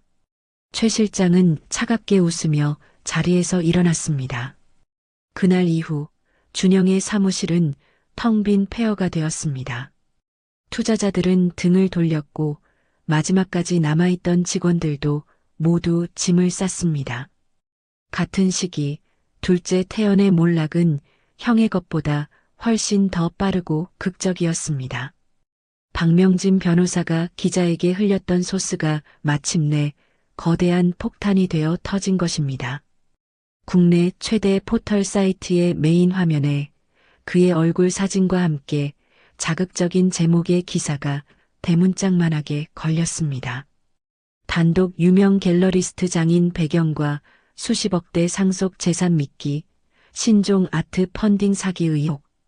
여보, 빨리 이리 좀 와봐. 이게 대체 뭐야? 호화로운 오피스텔에서 늦은 아침을 즐기던 서희가 노트북을 보고 경악하며 소리쳤습니다. 왜 그래, 아침부터? 태연이 가온 차림으로 다가와 아내가 가리키는 화면을 보았습니다. 그 순간 그의 얼굴에서 핏기가 사라졌습니다. 이런 미친. 기사 내용은 치밀하고 집요했습니다. 그의 사업 방식의 문제점, 그리고 그가 투자자들에게 상속 예정인 신도시 땅을 미끼로 거액의 투자금을 유치했다는 사실까지 정확하게 적혀 있었죠. 기사의 파급력은 엄청났습니다. 특히 태연에게 투자한 피해자 중에는 전직 검사장 출신의 거물급 인사가 포함되어 있었어요. 기사가 터지고 그 유력 인사가 직접 태연을 사기 혐의로 고소하자 수사는 급물살을 탔습니다. 며칠 후 초인종 소리가 울렸습니다. 태연은 배달 음식인 줄 알고 무심코 문을 열었습니다. 문 앞에는 굳은 표정의 남자들이 서 있었습니다. 서울지방경찰청입니다. 김태연 씨 되십니까?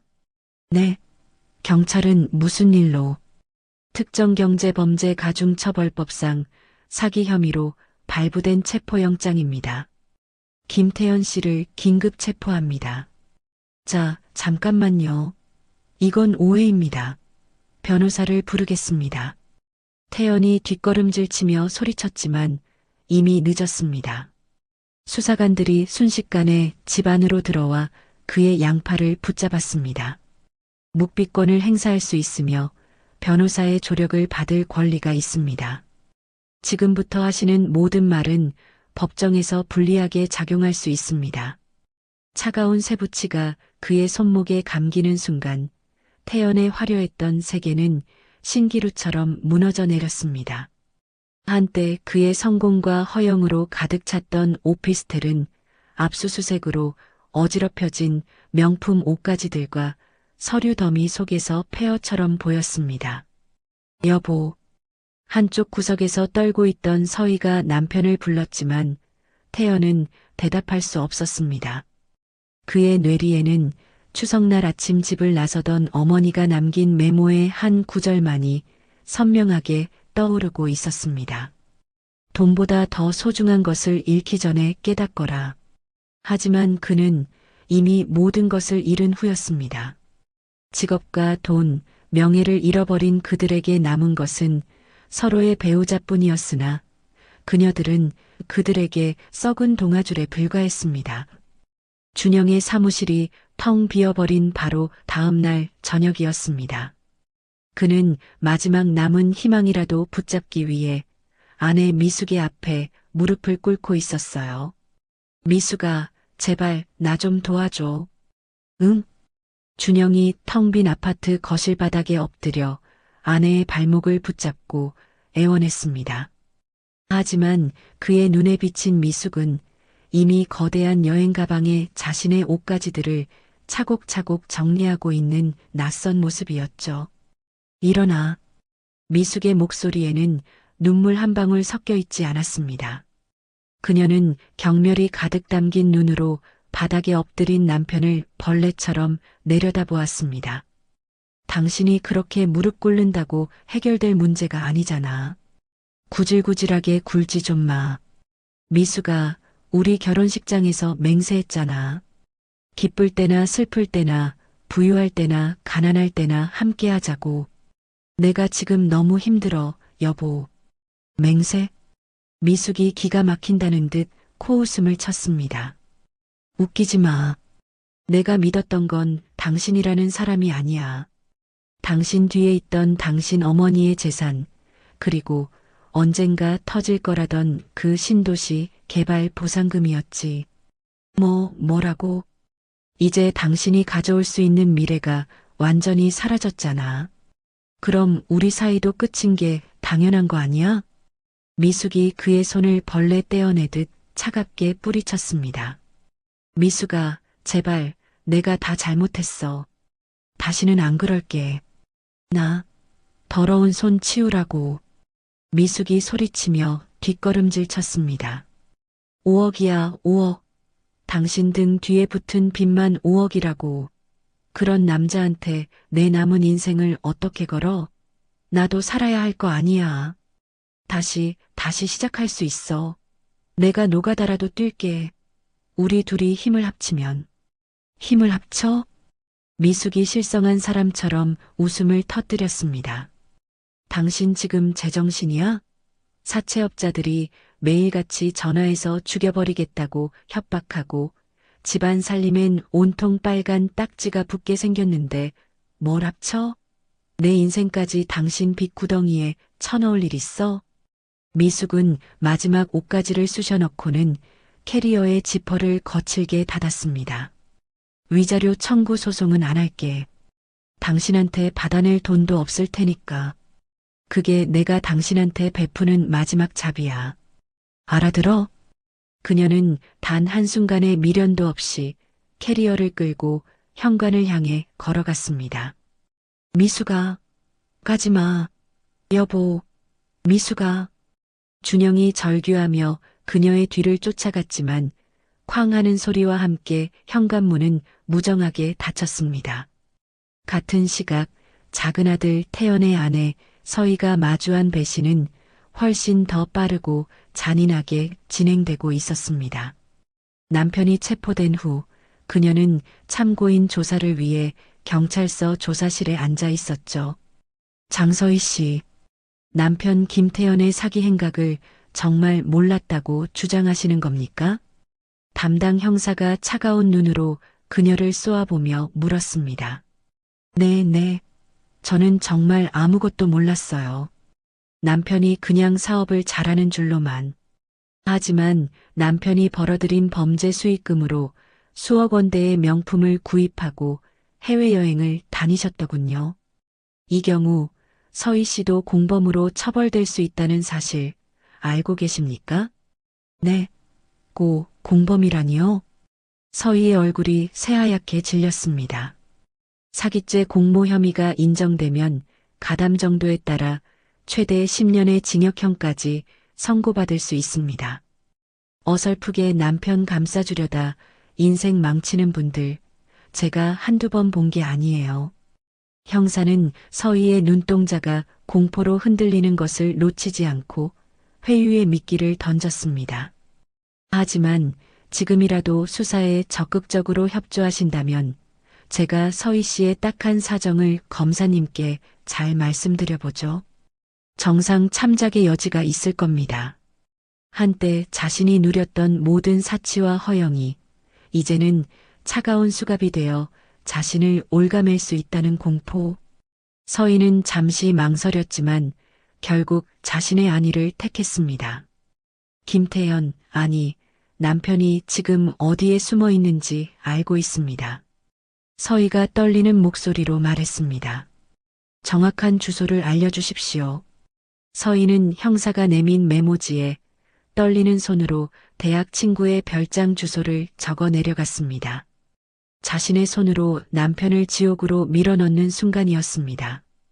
다음 날 새벽 태연은 잠결에 들이닥친 경찰들에게 속수무책으로 체포되었습니다. 경찰차에 올라타는 마지막 순간 그는 형사에게 애원하여 서희에게 전화를 걸었습니다. 마지막 남은 희망을 확인하고 싶었던 것이죠. 여보세요. 서희야, 나야. 태연이. 여보. 수화기 넘어 서희의 목소리가 심하게 떨렸습니다. 너였구나. 너까지 나를 버리는구나. 미안해, 여보. 정말 미안해. 나도 살고 싶었어. 서희의 울음 섞인 변명에 태연은 쓸쓸하게 웃으며 말했습니다. 태연은 스스로 전화를 끊었습니다. 구치소로 향하는 차가운 차 안에서 그는 창밖을 바라보며 나지막이 중얼거렸습니다. 엄마, 제가 다 틀렸네요. 아버지 말씀이 맞았네요. 하지만 그의 후회는 그 누구에게도 닿지 못하는 공허한 메아리가 될 뿐이었습니다.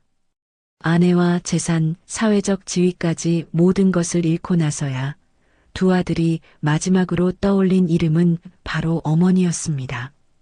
그 이름은 한때 그들이 벗어나고 싶었던 구시대의 유물이자 이제는 유일하게 기댈 수 있는 마지막 희망이었죠. 준영은 마지막 남은 지푸라기라도 잡는 심정으로 모든 비극이 시작되었던 옛집으로 향했습니다. 하지만 그를 맞이한 것은 익숙한 집의 모습이 아니었어요. 낡고 정겨웠던 나무 문패가 있던 자리에는 차가운 금속 재질의 현판이 새로 붙어 있었습니다. 재단법인 박옥희 문화재단. 준영이 현판에 적힌 글씨를 더듬더듬 읽었습니다. 글자 하나하나가 비수가 되어 그의 심장에 박히는 듯 했습니다.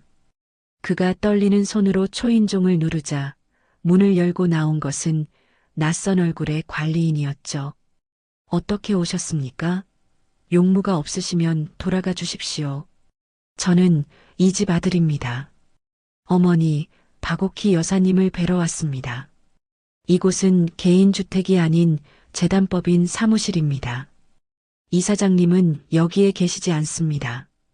관리인의 냉정한 대답에 준영이 망연자실하고 있을 때 뒤에서 차가운 목소리가 들려왔습니다. 김준영 씨 되시는군요. 돌아보니 그곳에는 박명진 변호사가 서 있었습니다. 박 변호사는 그를 인근의 조용한 카페로 이끌었습니다. 자리에 앉자마자 그는 서류 가방에서 법원 서류 한 통을 꺼내 테이블 위에 올려놓았습니다. 이게 뭡니까? 박옥희 문화재단 이사장님의 법률 대리인으로서 전달합니다. 김준영 씨에 대한 접근금지 명령서입니다. 그 순간 준영은 무너져 내렸습니다.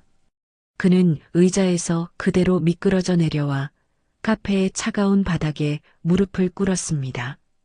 주변 사람들이 놀라 쳐다보았지만 이제 그런 것은 중요하지 않았어요. 어머니, 제가 잘못했습니다. 제가 다 잘못했어요. 준영이 바닥에 머리를 찌우며 통곡했습니다. 제발, 제발 어머니 얼굴 한 번만 보게 해주세요. 네. 하지만 박 변호사는 얼음처럼 차가운 표정으로 그를 내려다볼 뿐이었습니다. 일어나시죠. 당신이 찾는 어머니는 이제 이 세상에 안 계십니다. 네. 그게 무슨 말씀이세요? 돌아가셨다는 말씀입니까? 그런 뜻이 아닙니다. 당신이 알던 어머니, 당신들을 위해 모든 것을 희생했던 어머니는 이제 없다는 뜻입니다. 박 변호사가 자리에서 일어나며 마지막 말을 남겼습니다. 이사장님께서는 자신에게는 아들이 없다고 하시더군요. 그 말을 끝으로 박 변호사는 떠났고 준영은 텅 빈 카페 바닥에 버려진 채 한참을 울부짖었습니다. 같은 시각 태연은 차가운 구치소 면회실에 앉아 있었습니다. 그는 며칠 동안 필사적으로 어머니와의 면회를 요청했지만 재단 측의 겁으로 번번이 무산된 뒤였죠. 그때 면회실에 무거운 철문이 열리고 유리창 너머로 들어선 사람은 바로 박명진 변호사였습니다. 어떻게 변호사님이 저희 어머니는요? 어머니는 안 오셨어요? 태연이 수화기를 다급하게 집어들고 물었습니다. 이사장님을 대신해서 제가 왔습니다. 박 변호사는 아무런 감정 없는 목소리로 준영에게 했던 것과 똑같은 말을 반복했습니다. 재단 설립, 전 재산 신탁, 그리고 접근금지 명령. 마지막으로 태연의 존재 자체를 부정하는 어머니의 마지막 뜻까지도요. 거짓말, 거짓말이야. 엄마가 어떻게 나한테... 태연은 이성을 잃고 유리창을 주먹으로 내려치기 시작했습니다. 쿵, 쿵 하는 소리가 면회실을 울렸지만 그의 절규는 차갑고 두꺼운 방탄 유리를 넘지 못했습니다. 박 변호사는 그저 미동도 없이 그 모습을 바라볼 뿐이었죠. 태연은 그 순간 깨달았습니다. 자신이 물리적으로 그리고 법적으로 완벽하게 어머니로부터 격리되었다는 사실을 말입니다. 그는 피가 나는 주먹을 떨어뜨리고 수화기를 붙잡은 채 오열했습니다. 바로 그 시각 수백 킬로미터 떨어진 남쪽의 작은 바닷가 마을. 저녁 노을이 아름답게 물든 텃밭에서 오키는 친구 인자와 함께 바구니 가득 상추를 따고 있었습니다. 오키야, 오늘 저녁은 뭘로 할까? 고등어라도 한 손 사와서 구울까? 인자가 흙 묻은 상추를 털며 물었습니다. 아니, 그냥 된장찌개 구수하게 끓이자. 오늘 아침에 딴 애호박이랑 감자 넉넉하게 넣고. 오키가 평온한 목소리로 대답했습니다. 그녀의 얼굴에는 자식들을 향한 미련도, 증오도, 그 어떤 감정의 흔적도 남아있지 않았어요. 오직 고요한 평화만이 저녁 노을처럼 잔잔하게 깃들어 있었습니다. 그래, 좋지.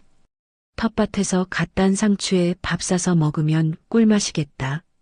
오키는 상추 바구니를 들고 일어나 멀리 수평선을 바라보며 나지막이 중얼거렸습니다. 참 좋다. 시끄럽지도 않고 이런 게 진짜 행복이지. 아들들의 존재 자체를 기억에서 도려낸 듯한 그 완벽한 평온함. 그것이야말로 돈과 재산을 넘어선 가장 잔인하고도 완벽한 복수였습니다. 두 아들은 어머니의 재산을 잃은 것이 아니었습니다. 그들은 재산을 얻기 위해 스스로 어머니를 버렸고, 이제는 영원히 어머니의 아들로 돌아갈 수 없게 된 것이었습니다. 두 아들이 각자의 지옥 속으로 떨어진 지 2년의 세월이 흘렀습니다. 오키의 계획대로라면 이제는 모두가 그녀를 잊었어야 할 시간이었죠. 하지만 아니었습니다. 그녀의 이름은 이제 매년 추석이 되면 아들들에게 가장 잔인한 방식으로 기억되고 있었습니다. 2년 후의 추석 당일 한 허름한 식당의 주방은 전쟁터처럼 분주했어요. 산더미처럼 쌓인 그릇 더미 앞에서 한 남자가 기계처럼 설거지를 하고 있었습니다. 기름때에 전 앞치마를 두른 남자, 바로 준영이었죠. 그의 눈앞에 있는 작은 텔레비전에서 지역 방송 전용 뉴스가 흘러나오고 있었습니다. 다음 소식입니다. 지역 사회에 등불이 되고 있는 박옥희 문화재단에서 추석을 맞아 청년 예술가들과 함께하는 따뜻한 나눔 행사를 열어 준영은 기름때 묻은 고무장갑을 낀 손을 그대로 멈춘 채 멍하니 화면을 바라보았습니다. 화면 속에는 눈처럼 하얀 한복을 곱게 차려입은 어머니가 재단 이사장으로서 환하게 웃고 있었습니다. 우리 김민수 작가, 이렇게 힘든 시기에도 포기하지 않고 붓을 잡아줘서 정말 고마워요. 오키는 한 젊은 화가의 손을 따뜻하게 잡으며 격려하고 있었습니다. 아닙니다, 이사장님. 이사장님의 후원이 없었다면 저는 벌써 그림을 포기했을 겁니다. 정말 감사합니다. 젊은 화가는 감격에 겨워 눈물을 글썽였어요. 곧이어 제1회 박옥희 재단 청년 예술가 대상 시상식이 이어졌습니다. 대상을 받은 김민수 작가가 떨리는 목소리로 수상 소감을 말했죠. 박옥희 이사장님 덕분에 저는 돈 걱정 없이 제 영혼을 오롯이 그림에만 담을 수 있었습니다. 이 모든 영광을 저의 어머니와도 같으신 이사장님께 바칩니다. 쏟아지는 카메라 플래시 앞에서 기품 있게 미소 짓는 오키의 모습은 과거의 그늘이라고는 찾아볼 수 없을 만큼 당당하고 우아했습니다. 한 기자가 그녀에게 마이크를 내밀었습니다. 이사장님, 마지막으로 한 말씀 부탁드립니다. 제 남편은 늘 사람이 재산이다라고 말했습니다. 오늘 이 자리에 있는 재능 넘치는 젊은 예술가들이야말로 돈으로는 살 수 없는 우리 사회의 진짜 보물이고 재산입니다. 야, 김준영, 너 거기서 멀뚱히 서서 뭐해? 그릇 안 닦아? 주방장의 호통 소리에 준영이 화들짝 놀라 정신을 차렸습니다. 아, 네. 지금 바로 하겠습니다. 하지만 그의 시선은 차마 텔레비전에서 떨어질 줄을 몰랐습니다. 저렇게 환하게 웃는 어머니의 모습은 기억조차 나지 않을 만큼 아득한 과거의 것이었기 때문입니다. 같은 시각 차가운 교도소의 공용 휴게실에서도 똑같은 뉴스가 나오고 있었습니다. 잿빛 죄수복을 입은 태연이 무표정한 얼굴로 화면을 응시하고 있었어요. 야, 김태연. 저 할머니 내 엄마 맞냐? 뉴스에도 다 나오고 장난 아니시네. 옆자리에 앉아있던 죄수가 팔꿈치로 그를 툭 치며 비아냥거렸습니다. 부럽다, 새끼야. 저런 엄마 빽만 있었으면 나도 여기서 이러고 있진 않았을 텐데. 태연은 아무 대답도 하지 않았습니다. 그는 텔레비전 화면 속 재능으로 빛나며 모두의 박수를 받는 젊은 화가의 모습과 죄수복을 입은 자신의 초라한 모습을 번갈아 볼 뿐이었습니다. 끔찍한 후회가 그의 영혼을 발끝부터 잠식하기 시작했죠. 화면 속에서 오키는 자신이 후원하는 젊은 예술가들과 함께 둘러앉아 송편을 빚고 있었습니다. 이렇게 여러분과 함께 명절을 보낼 수 있어서 제가 정말 행복합니다. 피를 나눈 가족보다도 더 소중한 분들과 함께 있으니까요. 그 말을 듣는 순간 준영은 더러운 물이 뚝뚝 떨어지는 그릇을 품에 안은 채 주저앉았습니다. 태연은 죄수복 소매로 조용히 눈물을 닦았습니다. 그들은 앞으로 남은 평생 매년 추석마다 저 뉴스를 보게 될 것입니다. 그리고 지옥처럼 같은 후회를 되뇌겠죠. 탐욕을 선택하지 않았다면 저 자리에 있는 사람은 바로 나였을 텐데. 그것은 빼앗긴 재산보다 잃어버린 자유보다 더 잔인한 영원히 그들의 영혼에 새겨질 주홍 글씨 같은 형벌이었습니다. 텔레비전 속에서 오키는 자신의 새로운 가족들과 함께 웃음꽃을 피우고 있었습니다. 자식들에게 재산 대신 완벽한 파멸과 냉정한 단절을 선물한 오키. 그것은 그녀가 스스로에게 선물한 그 누구도 침범할 수 없는 눈부시고 통쾌한 해방이었습니다. 오늘 이야기 어떠셨나요? 혹시 끝까지 함께 해주신 분이 계시다면 잘 들었다고 댓글 하나만 남겨주세요. 여러분에게도 따뜻하고 빛나는 날들이 찾아올 거예요. 구독과 좋아요는 다음 이야기를 이어가는 큰 힘이 됩니다. 지금까지 오늘도 사연이었습니다. 더 깊고 따뜻한 이야기로 다시 찾아뵐게요. 편안한 하루 보내세요. 감사합니다.